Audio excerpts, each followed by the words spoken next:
एक घने और सुंदर जंगल में रानो चिड़िया अपने नन्हे से परिवार के साथ रहती थी। उसका पति टुन्नो चिड़ा एक दुर्घटना के बाद उड़ पाने में असमर्थ था और उनकी छोटी सी बिटिया गुड़िया अभी बहुत छोटी थी। घर की पूरी जिम्मेदारी रानो के कंधों पर थी।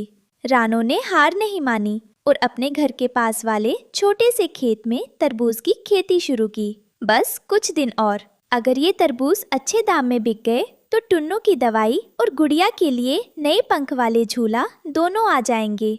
टुन्नो बैसाखी के सहारे घोंसले के बाहर आते हुए बोलता है, रानो, तुम थक गई होगी। काश मैं तुम्हारी मदद कर पाता। किस्मत ने मुझे जमीन पर बिठा दिया। आप ऐसा मत कहिए, आप और गुड़िया मेरी ताकत हो। आप बस आराम करो, मैं देख लूंगी सब। माँ, देखो ये तरबूज कितना बड़ा हो गया है। क्या हम इसे बेचकर ढेर सारे दाने लाएंगे? हाँ मेरी लाडो, बहुत सारे। पास के ही एक सूखे पेड़ पर कालू कौवा और उसकी पत्नी गोरी कौवी रहते थे। वे दोनों बेहद आलसी और लालची थे। देख रही हो गोरी, उस रानो के खेत में तो हीरों जैसे चमकते तरबूज उगे हैं। पूरा जंगल उसी से खरीद रहा है। हाँ जी, और हम यहाँ सूखे फल खा रहे हैं। क्यों ना रात के अंधेरे में हम हाथ साफ कर लें? रानो बेचारी क्या ही कर लेगी, उसका पति तो वैसे भी चल नहीं पाता।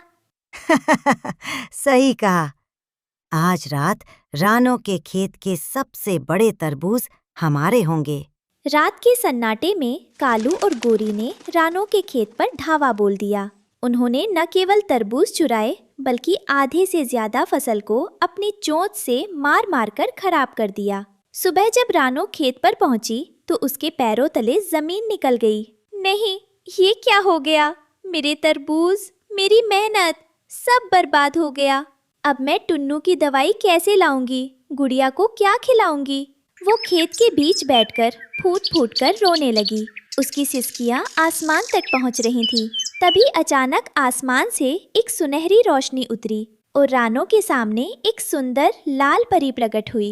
मत रो रानो, मैंने तुम्हारी मेहनत और तुम्हारा दर्द देखा है। जो दूसरों का हक मारते हैं उनका अंत बुरा होता है। परी माँ, मैंने किसी का बुरा नहीं किया, फिर मेरे साथ ऐसा क्यों हुआ? ये तुम्हारी परीक्षा थी। लो, ये जादुई बीज लो, इन्हें अभी मिट्टी में डालो और ये एक छोटा सा जादुई खिलौना है। इसे जमीन पर रखते ही ये तुम्हारे लिए एक जादुई तरबूज का घर बन जाएगा। परी ने हाथ घुमाया और देखते ही देखते खेत में विशालकाय और चमकदार तरबूज उगाए। एक कोने में एक बड़ा सा तरबूज सुंदर घर में बदल गया, जिसमें टुन्नू के लिए आरामदायक बिस्तर और गुड़िया के लिए खिलौने थे। अगले दिन कालू और गोरी फिर से चोरी करने आए। उन्होंने देखा कि खेत पहले से भी ज्यादा हरा भरा है। कालू, देखो, ये तरबूज तो सोने की तरह चमक रहे हैं। चलो जल्दी से इन्हें उठा लेते हैं। जैसे ही कालू ने एक तरबूज को छुआ, वो तरबूज अचानक फट गया और उसमें से चिपचिपा काला कीचड़ निकला। अरे, ये क्या है? मेरी आंखों में कीचड़ घुस गया। बचाओ!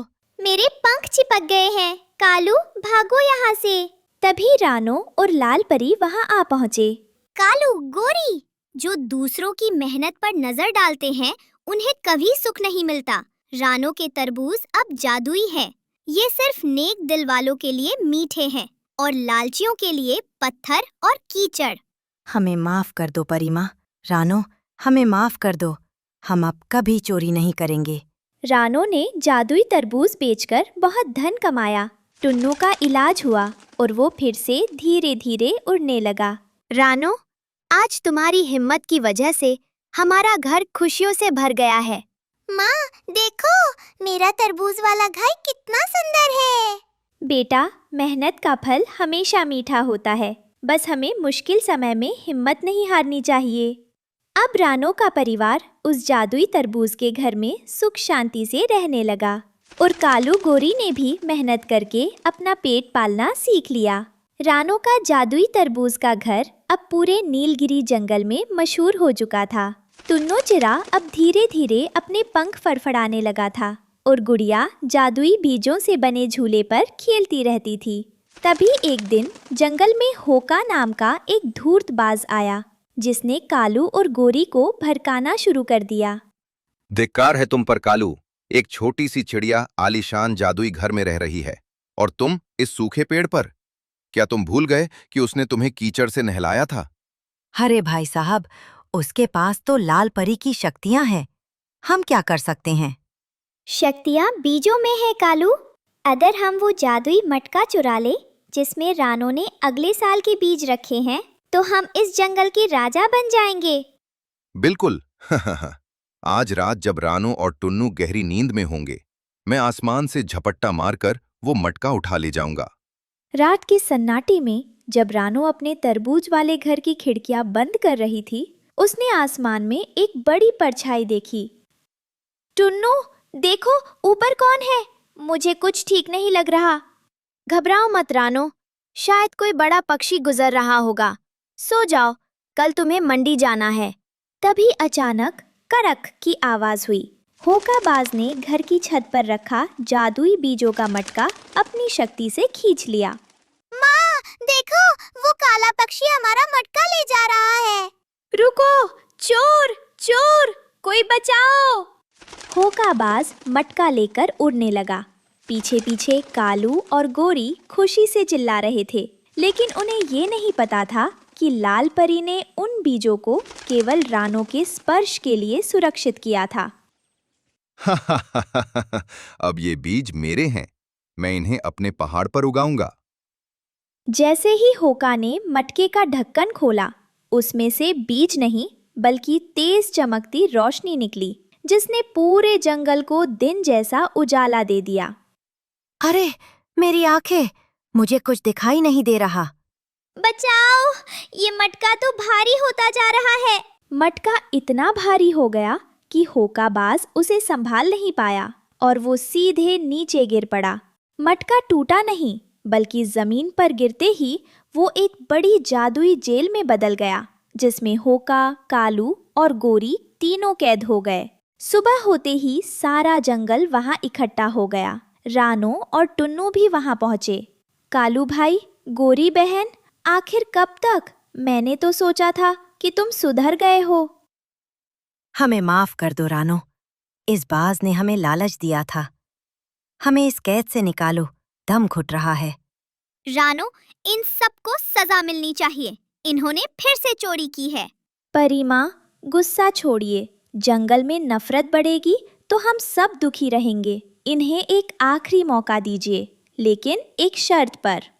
कैसी शर्त? ये तीनों अगले 1 महीने तक जंगल के हर उस पक्षी की मदद करेंगे जो बीमार है या उड़ नहीं सकता। जैसे टुन्नू की हालत थी, वैसे ही ये दूसरों की सेवा करेंगे। लाल परी ने अपनी छड़ी घुमाई और जेल गायब हो गई। कालू, गोरी और होकाबाज शर्म से झुक गए।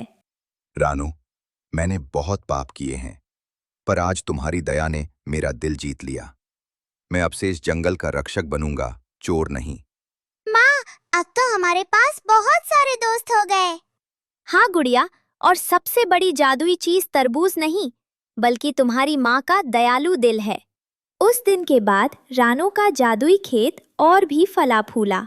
अब कालू और गोरी चोरी नहीं करते थे, बल्कि रानो के खेत की रखवाली करते थे। जंगल में अब कोई भूखा नहीं सोता था।